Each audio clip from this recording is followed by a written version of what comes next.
Face mass ரகம் யாரை பற்றி பார்க்க போகிறோம்னா அதிமுக பார்த்தீங்கன்னா எடப்பாடி பழனிசாமி வந்து மிகப்பெரிய நெருக்கடி இருந்துச்சு, அரசியல் நெருக்கடி. எடப்பாடியோட பதவி வந்து காலியாக போகுதுன்னு சொல்லிட்டு.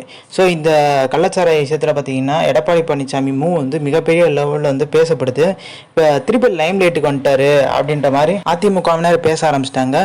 ஸோ ஓபிஎஸ் சசிகலாவோட நெருக்கடி பார்த்தீங்கன்னா இது கொஞ்சம் வந்து அசைச்சு பார்த்துருச்சு. ஸோ இவங்களுக்கு பார்த்தீங்கன்னா எடப்பாடி பழனிசாமிக்கு ஒரு ஸ்கோர் அடிச்சுட்டே இருக்காரு. பாஜக கூட பார்த்தீங்கன்னா லைட்டாக வந்து பின் வாங்கிருச்சோன்ற மாதிரி வந்து பேச்சுக்கு போயிட்டுருக்கு. ஸோ அண்ணாமலை எப்பயுமே வந்து வேகமாக பேசக்கூடிய நபர். ஆனால் அவருமே பார்த்தீங்கன்னா இந்த கள்ளச்சார விஷயத்தில் எப்பயுமே லைவில் பார்க்கும்போது எடப்பாடி பழனிசாமி தொடர்ந்து வந்து சட்டமன்றத்தை விட்டு வெளியேறாரு, வெளிநடப்பு பண்ணுறாரு. ஸோ மித்த யாருமே பார்த்தீங்கன்னா பெரிய லெவலில் அதை பற்றி பேசலையன்ற மாதிரி கேட்குறாங்க. ஸோ எடப்பாடி பழனிசாமி இந்த கொடநாடு விஷயம் பார்த்தீங்கன்னா இப்போ ஒரு சில நியூஸ்கள் வந்துட்டு இருக்கு. திடீர்னு எடப்பாடி பழனிசாமிக்கு அரசியல் ரீதியாக பார்த்தீங்கன்னா சசிகலா ஓபிஎஸ் நெருக்கடி கொடுத்த இந்த சூழ்நிலை. ஸோ அது அதிமுகவின் மத்தியில் பார்த்தீங்கன்னா கொஞ்சம் ஸ்கோர் பண்ணிட்டாரு அப்படின்ற மாதிரி பார்த்தீங்கன்னா இப்போ தெரியுது. ஸோ இந்த இன்ஃபர்மேஷன் பிடிச்சா லைக் ஷேர் சப்ஸ்கிரைப். தேங்க்ஸ்.